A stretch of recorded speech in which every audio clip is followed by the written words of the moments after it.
phase, black jeans, boots, and button-up shirt. You might not be thinking this, but believe it or not, I went through a little bit of a bad boy phase in third grade. It was quite a phase. It was enough to make my mother cry every night. True story, we're not going there. But this is what I did. I went through this weird phase for a number of reasons in third grade specifically, and then the same thing happened in high school. But in third grade, the story is more interesting. I stole everything I could. If it wasn't nailed down, I just stole it. Kid klepto is what they called. Nobody called me that. I called myself that. That's fine.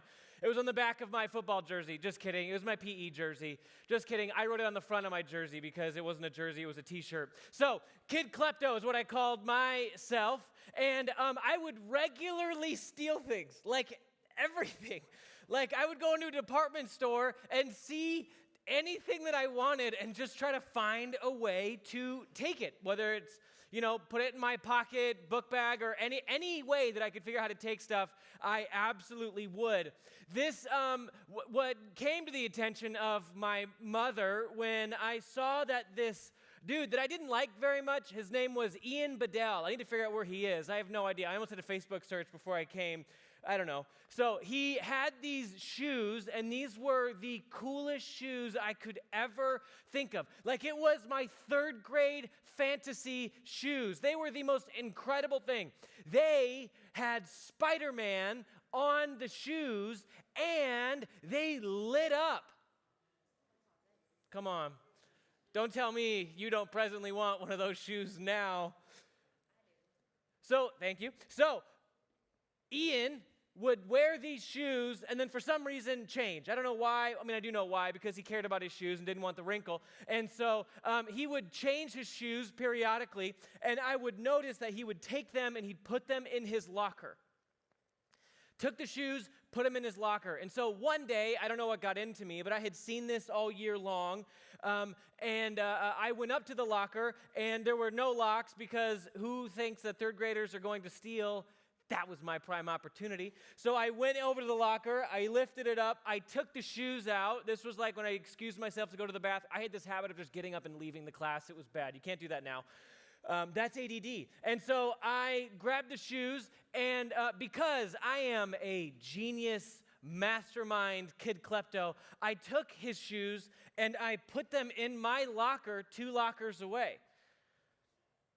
So what happened 15 minutes later or a half hour later, whenever we had to go home for the day, Ian walks over to his locker, opens it, sees there are no shoes there, goes to the teacher and says, "My shoes are gone. Somebody took my shoes." And she goes, "Surely that's not it." She goes over, "Surely the shoes aren't there." She knows Ian brings these shoes. And so then she goes, "Class, let's figure out. You're the only ones who really knew that Ian had shoes." By this time, I'm sweating. I have no idea. I kind of feel like I'm going to get found out, but no, my plan was secure. It is safe in my locker. His locker not safe, my locker safe. His locker not safe, my locker safe. It made sense to a third grade mind. And so Miss Applebee, no, that's a restaurant. Miss Applegate, I don't know, Apple something. She started going through our lockers one by one because she had outsmarted a third grader. And so she started going through, and everybody had no shoes in their locker because they were wearing them. And then she got to my locker, and she goes, "Chris, are these Ian's shoes?" And I was like, "No, these are my shoes." And she goes, "These look like Ian's shoes." And I was like, "Well, they're in my locker, so I don't know what to tell you." She saw through that really quick.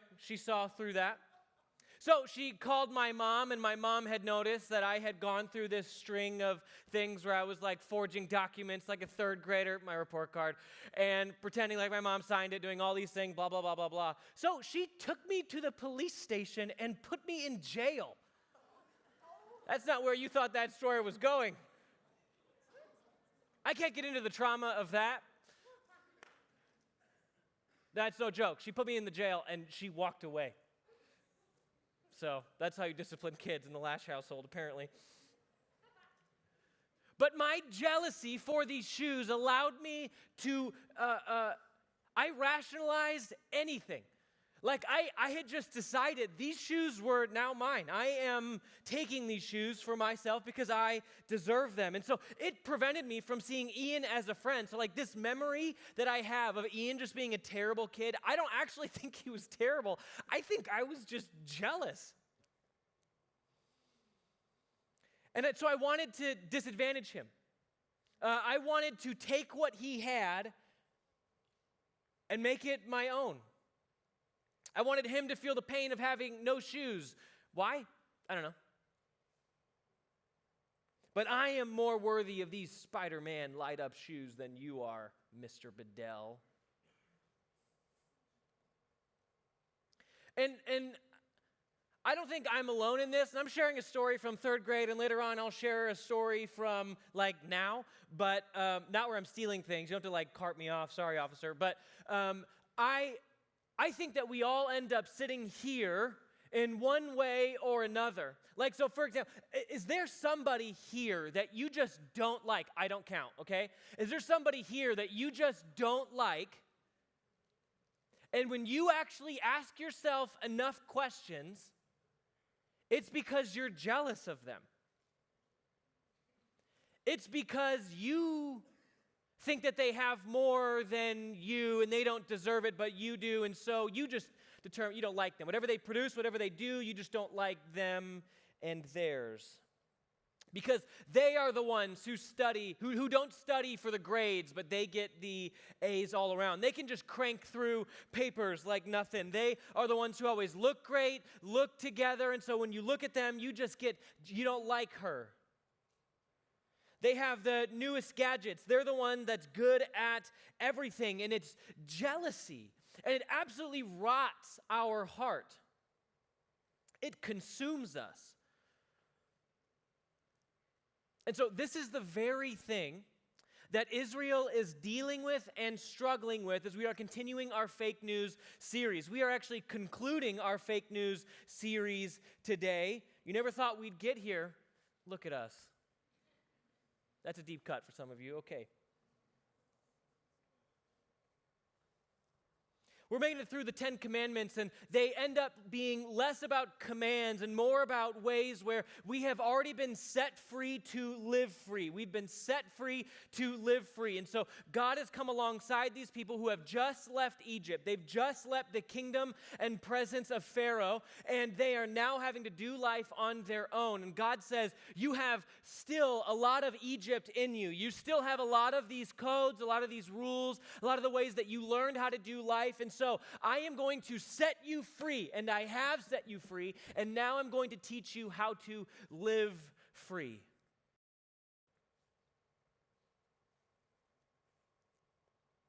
Specifically, Israel took the belief with them that my neighbor has what I need. That my neighbor has what I need. And so here, wandering in the desert, depending on the Lord, Israel is free, and yet God is telling them through our 10 Commandments that one of the things they need to deal with is jealousy. Because if they do not deal with this, they will become Pharaoh. They will become the brutal, vicious tyrant who oppresses the weaker people. It is guaranteed. It always happens. And so the commands that he gives are broken into 3 parts. They're broken into 3 parts. Remember? So verses 1 through 3 deal with loving God. Verses 1 through 3 deal with loving God. And then we get to the 4th command, and we have all of a sudden this Sabbath, and it becomes this countercultural Sabbath command. You are not made to work. You are designed to work and rest. You do not serve a different kingdom. You live in my kingdom. And then the last 5 commands 5 through 10, they reorder society completely, and it becomes about loving your neighbor, not taking advantage of your neighbor, not using and abusing your neighbor, but loving your neighbor. And so the final command in this series, the one that finishes the set, is Exodus 20, verse 17. It's the 10th commandment, Exodus 20, verse 17. We'll read it. It'll be on the screen. It reads, "You shall not covet your neighbor's house. You shall not covet your neighbor's wife, or his male servant, or his female servant, or his ox, or his donkey, or anything that is your neighbor's." Now, we need to do some work here because this word covet is a foreign word. It feels very religious and stodgy and dusty, and it's not a word that we typically use. And so to covet, just to define it, to covet means to be jealous, to be envious, to intensely desire something, someone, something that is not yours. And this happens all over the place. We do this with things. We buy things we don't need with money we don't have to impress people we don't like for a future we don't even care about.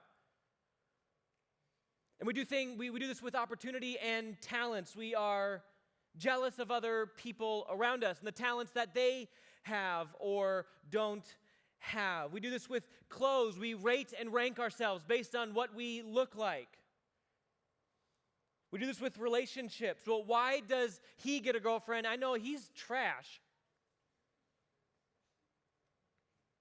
We do this with platform and prestige, with mental wellness. They don't struggle like I do. We do this with friendships or friendship groups when you feel yourself being on the outside of the friendship group. We do this with intellect. They are just smarter, and I am jealous of their smarts, and we lose sight of who we are and what we're about.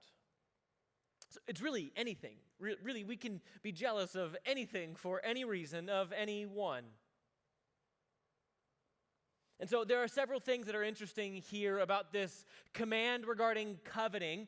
It's, first of all, it's an internal command, and there's no real way to enforce this. So when people say, we should have America follow the 10 Commandments, people often look to this command and say, well, how are you going to enforce that one? And the point isn't for this to rule a nation, but to have people set free to live free, to be set free to live free. And this command is specifically getting at, what does transformation look like at the heart level? And second, this command bookends the 10. It acts as, so you'd have the love God section in the beginning, and then you have this part at the end about coveting, and it's an unenforceable command. It's not a tangible command. It's this thing that acts as bookends, honoring God and honoring the community. Lastly, this is a very specific command. Not the house, not his wife, not his male servant, not his female servant, not his ox, not his donkey, nor anything else that is your neighbor's. So anything. People look at this list and they're like, well, it doesn't mention this. I'm like, well, it's pretty exhaustive though.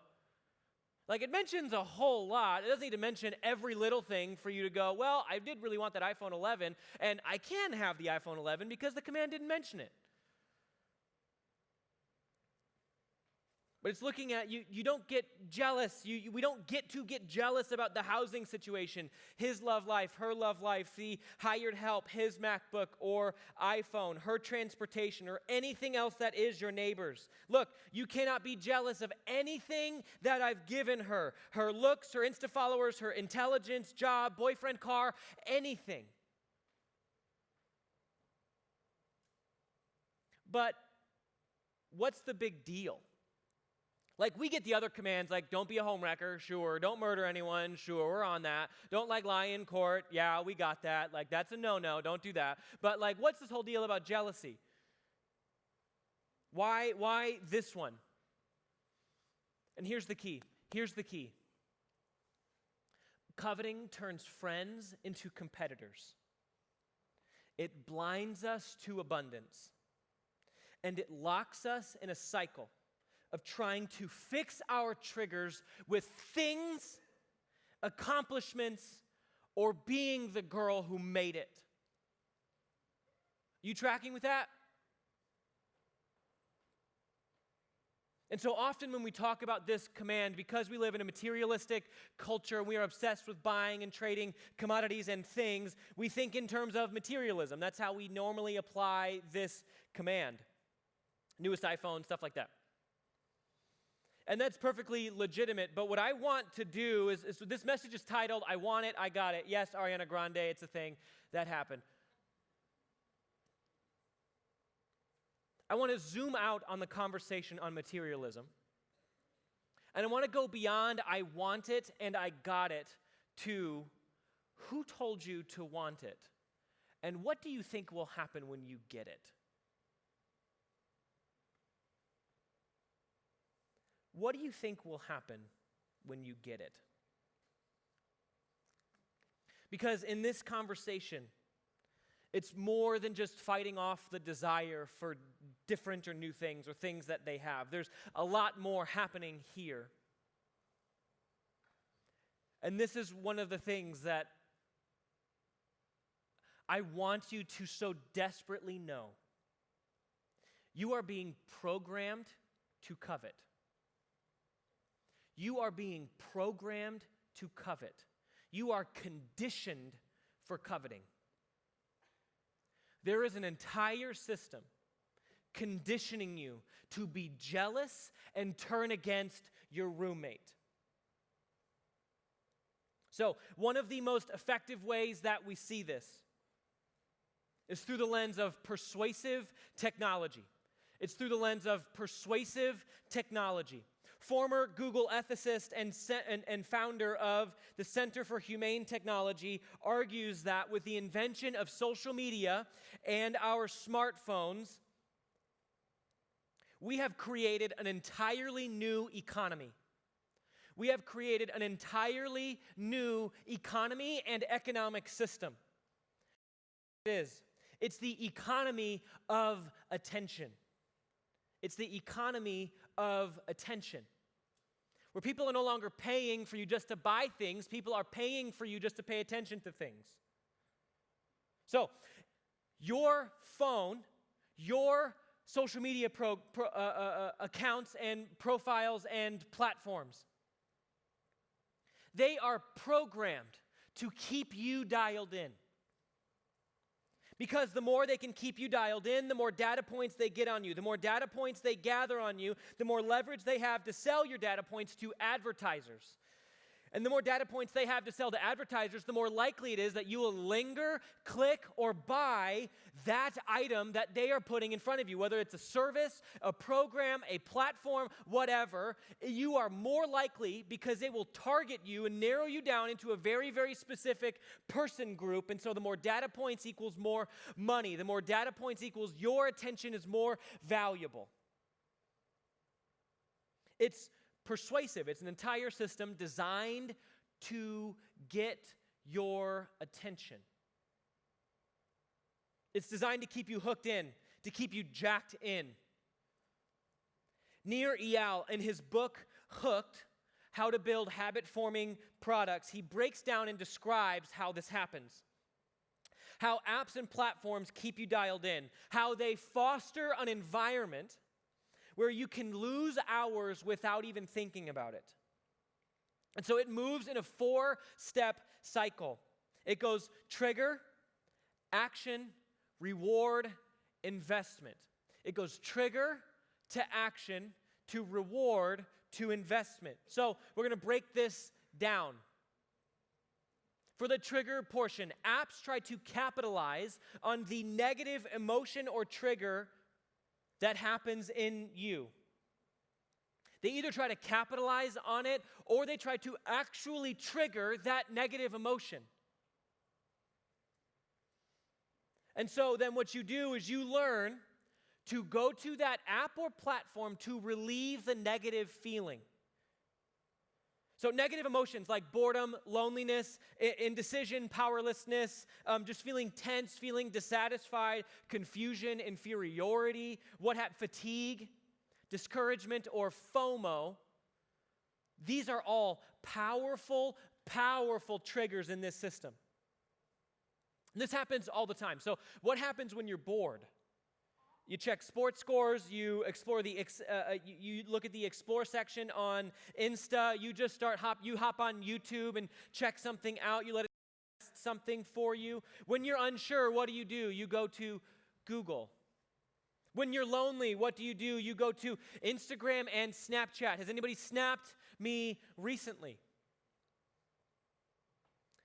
And I even noticed this in myself this weekend as I was writing this message. Every time I felt like I was hitting a wall, what would I do? I was paying attention to my actions. The first thing I would do is reach for my phone. It happens when I read. I'll read maybe 10, 15 pages. My mind will get tired, and then I'll reach for my phone for what? A reward, because the book does not give me enough of a reward.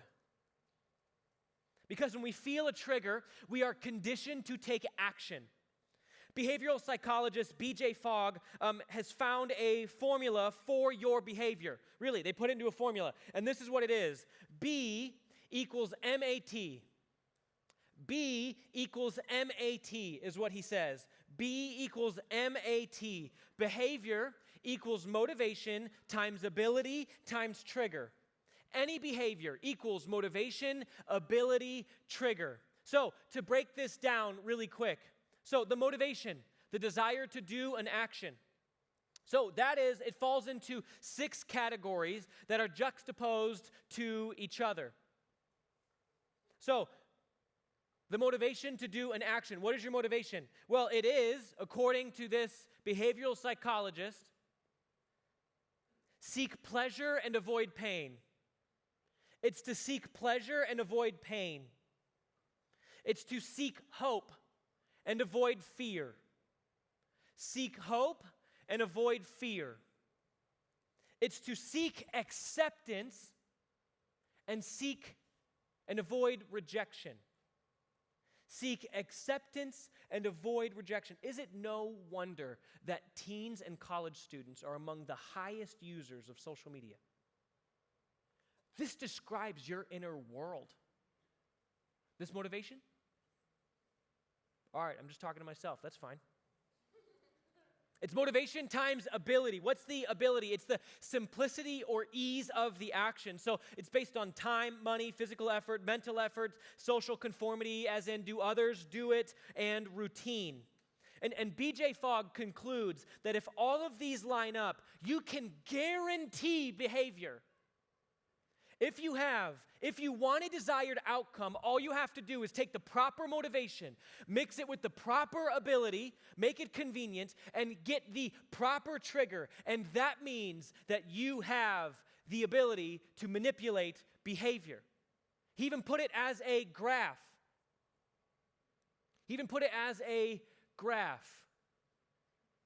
Where if the motivation is high enough and the ability is high enough and you have a trigger, he graphs it out.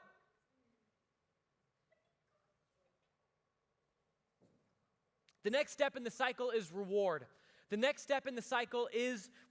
So have you ever sat in bed late at night and gone from social media app to social media app, looked at everything, made your rounds through a couple times, and a couple hours later you finally go to bed, but you're still disappointed?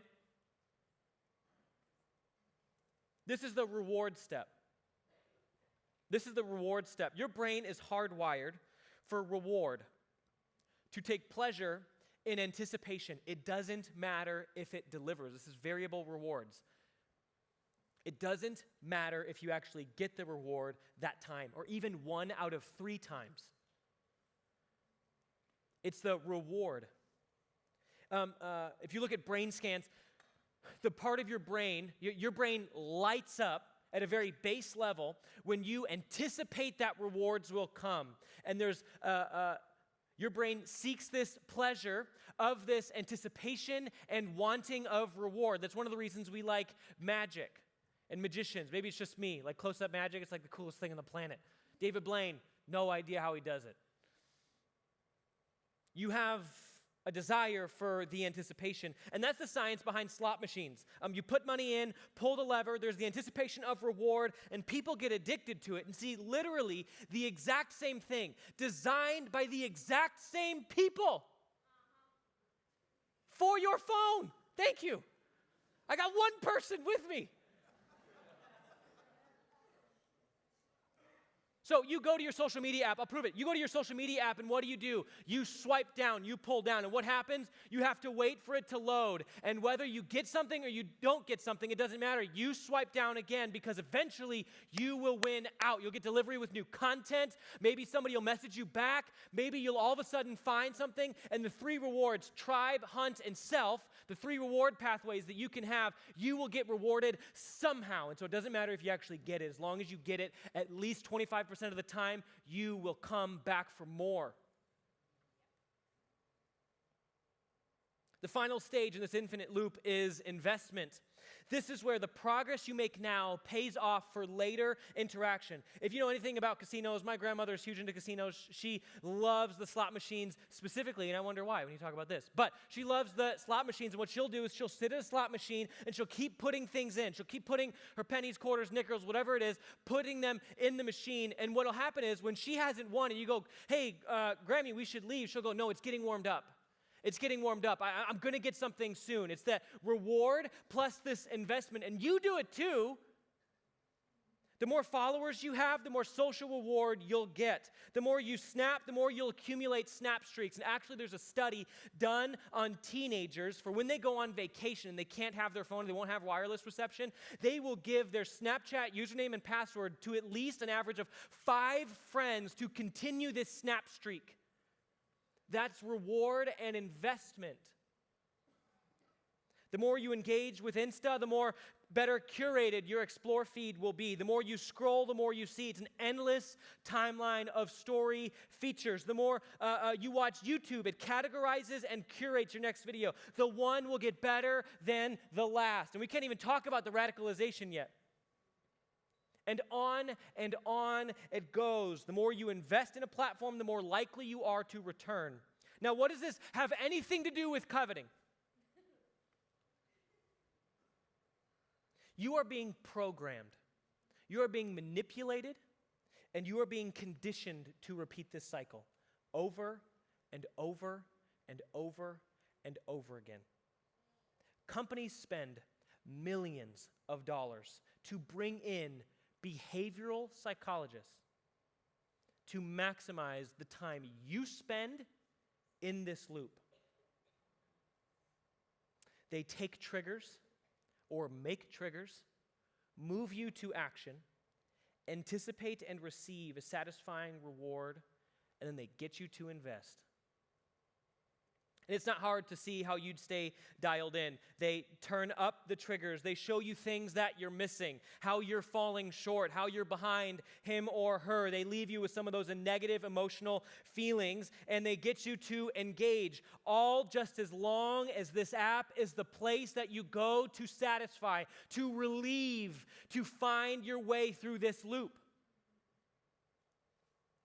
And so you consume, you put things in your cart, you manage your notifications, you scroll, you give more time and attention to the app, and eventually it controls your day. Have you thought about the fact that when you get a notification, it is a person in a company implanting thoughts into your day?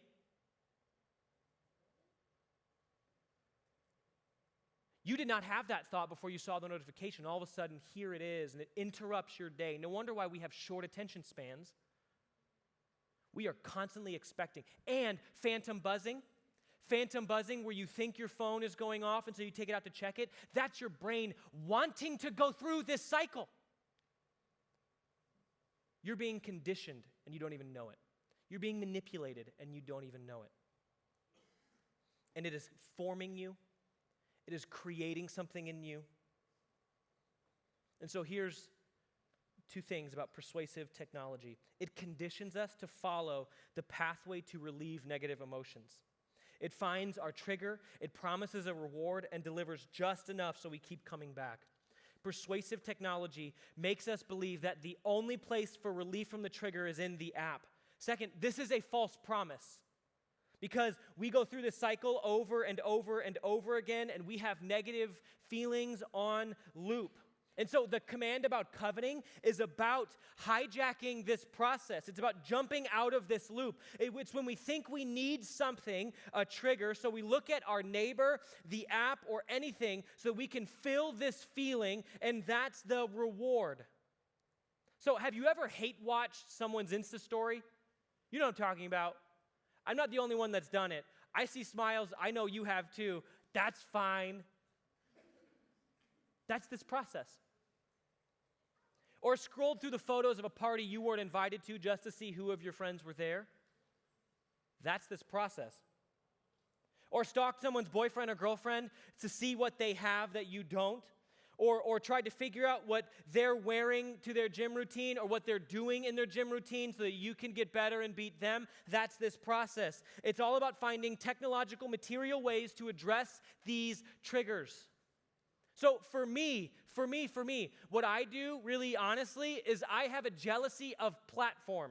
And so I did this like 100 times this weekend when I was preparing for this message. I would get stuck, I'd feel dumb, I'd feel incompetent, and I'd start down this reward pathway. I'd follow this loop around and around and around, and inevitably, here's what happens. I come across good preachers, good teachers, those who I believe are better than me, whether they have a bigger following, they're trendier, what happened, for 1,000 reasons.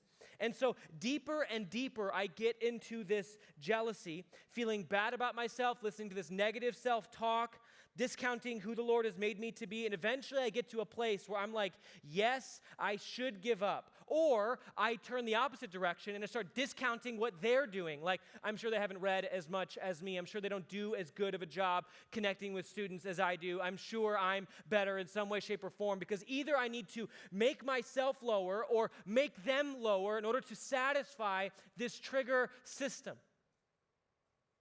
This is just the 21st century version of coveting.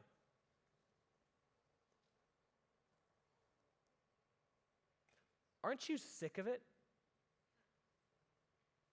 Aren't you absolutely sick of it? Are you sick of being in competition with your friends, people you don't even know? Are you sick of trying to fix those negative emotions by consuming more things? Aren't you sick of never being able just to be where you're at? Aren't you sick of needing your phone in order to feel better? And yet none of us will put boundaries around our phone. So I have 4 suggestions really quick. I promise it'll be quick. I have 4 suggestions for us. How do we unplug from this coveting system? How do we decondition ourselves? And how do we live in this reality of set free to live free? First, start from a understanding of abundance. God created the world and the world was good. He's actually already given you everything that you need. So the negative emotions that you're trying to satisfy in an app, in bettering yourself so you are better than them, start with an understanding that God's already given you everything. In the cross of Jesus, Jesus lived, died, and rose again to tell you, I love you, I care about you, I am here for you. You do not have to live life alone. And yet we go, yes, I do, here we are. The second thing is to take inventory. Take inventory. Where do you go with your negative emotions? How do you satisfy this reward pathway? How often are you checking your phone or even paying attention to what you're doing? Why do you actually dislike him or her? Third, I'd encourage you to set boundaries and new habits. I'd encourage you to set boundaries and new habits. So if you get jealous of him or her, what would it look like for you to pray for them? Like genuinely, not like hate pray, real pray. Lord, humble them. No, that's hate prayer. What would it look like for you to actually pray for them, to care about their good, to see them as a person, to begin seeing them as a whole person, not just this caricature that you've created? So set boundaries with your phone.